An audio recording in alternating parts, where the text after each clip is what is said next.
নমস্কার, তোমাদের সবাইকে সানাস স্মাইল এডুকেশন সেন্টারে স্বাগত জানিয়ে আজকের ক্লাসটি শুরু করছি। আজকে তোমাদের সঙ্গে আলোচনা করব তোমরা যারা সপ্তম শ্রেণীর প্রথম পর্যায়ক্রমিক মূল্যায়ন পরীক্ষা দেবে 2026 সালে, তোমাদের জন্য রায় মার্টিন প্রশ্নবিচিত্রা থেকে আজকে সমাধান করব সপ্তম শ্রেণীর বাংলা বিষয় মডেল নাম্বার 7, অর্থাৎ 7 নম্বর স্কুলের যে সমস্ত ছোট ও বড় প্রশ্নগুলি আছে তার সমস্ত প্রশ্নের উত্তরের সমাধান করে দেখাবো। চলো দেরি না করে মূল বিষয়ে যাওয়া যাক।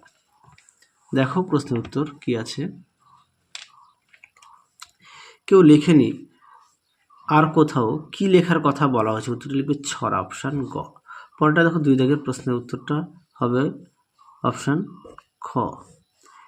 3 কি আছে, সমস্ত ইমারতি কি আছে, উত্তরটা লিখবে অপটিকাম সাইজ, অপশান খ। 4 দেখো কি আছে, পাগলা গণেশ গল্পে পাখির উল্লেখ আছে, উত্তরটা লিখবে ময়ূর কোকিল, অপশান ঘ। 5 দাগের প্রশ্নের উত্তরটা হবে অপশান গ, তৎসম ও দেশি শব্দ। 6 আছে কাকাতুয়া শব্দটি হলো, উত্তরটা লিখবে মালয়ালি, অপশান গ। 7 দেখো কি আছে, 7 দাগের প্রশ্নের উত্তরটা হবে অপশান ঘ।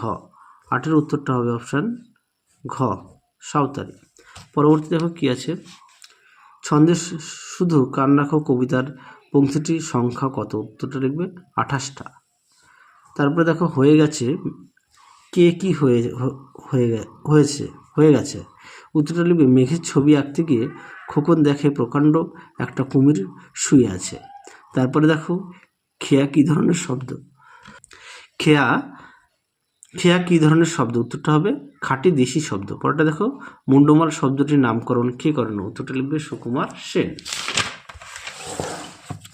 পরবর্তী প্রশ্নগুলো দেখো কি আছে, তদ্ভব শব্দের অপর নাম কি, এটা ভাষা চর্চা বইতে 5 নম্বর পেজে দেখবে পেয়ে যাবে। আচ্ছা, তারপরে দেখো 2-6 প্রশ্নের উত্তরটা, 13 স্পর্শ কি প্রকৃতির শব্দ, উত্তরটা লিখবে তৎসম। তারপরটা দেখো শব্দের মূল রূপটি লেখো, দেখো ত্রাহ স্পর্শ। উদাহরণসহ সংজ্ঞা দাও ইতর শব্দ। দেখো প্রশ্নের উত্তরটি ইতর শব্দ। ইতর শব্দটা তোমাদের আগের সেটও ছিল, আমি দেখিয়েছি ইতর শব্দ। দেখো সুন্দর করে দেওয়া আছে, তোমরা অবশ্যই পড়ে নিয়ে লিখবে। পরবর্তী দেখো কি আছে, চাবি কোন ভাষা থেকে বাংলায় এসেছে, উত্তরটা লিখবে পর্তুগিজ। পরেরটা দেখো বানায় আমার মা, মা কি বানায়, উত্তরটা লিখবে ভালো সরু চাকলি। পরেরটা দেখো কি আছে 2-10, আচ্ছা এখানে বক্তাকে, বক্তা হচ্ছে সং। পরেরটা দেখো 2-11, হাসতে লাগলো কারা, কেমন করে হাসতে লাগলো, উত্তরটা লিখবে হিহি করে সোনাটিয়া হাসতে লাগলো। পরেরটা দেখো 2-12 কি বলেছে, মাকু গল্পে কালিয়ার জঙ্গলে কে গরু খুঁজতে গিয়েছিল, উত্তরটা লিখবে আমার মামাতো পিসেমশাই। পরেরটা দেখো 2-13, উত্তরটা লিখবে উত্তরটা লিখবে দুবার। তারপরে দেখো 14 দাগের প্রশ্ন উত্তরটা লিখবে অলিম্পিক ও বিশ্বকাপ বিদেশে থাকাকালীন। পরেরটা দেখো কি আছে,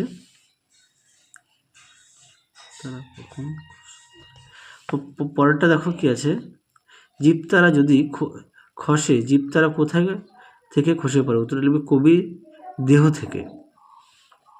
পরেরটা দেখো,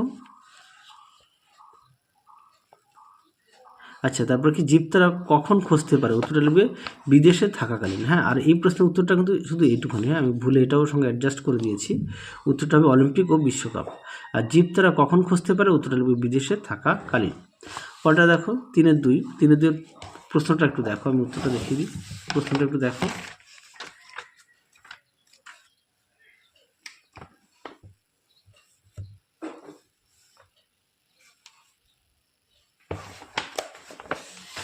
দেখো উত্তরটি এখান থেকে এই অবধি লিখবে। পরবর্তী দেখো কি আছে, মাতৃভাষা কবিতাটি তর্জমা কে করেন, উত্তরটা লিখবে মল্লিকা সেনগুপ্ত। কবি কিসের ভিতরে ফিরে আসেন, উত্তরটা লিখবে তিনি মাতৃভাষার ভিতরে। পরেরটা দেখো, এই প্রশ্নের উত্তরটি পাঠ্যবইতে 9 নম্বর পেজে আছে, আশা করি দেখে নিয়েছো। পরবর্তী দেখো, আর স্মরণ করিয়ে দেয় মাতৃভাষার প্রতি আমাদের কর্তব্য ও দায়িত্ব, কোন দিনের আমাদের স্মরণ করিয়ে দেয়, উত্তরটা লিখবে 1952 সালে 21শে ফেব্রুয়ারির দিন। আচ্ছা, 2জন ভাষা শহীদের নাম লেখো, উত্তরটা লিখবে আব্দুল জব্বার আর এটা হচ্ছে সফিউর রহমান। পরটা দেখো 3-4 নন্দলাল বসু সম্পর্কে, অতি সম্পর্কে লেখো। দেখো প্রশ্নের উত্তর,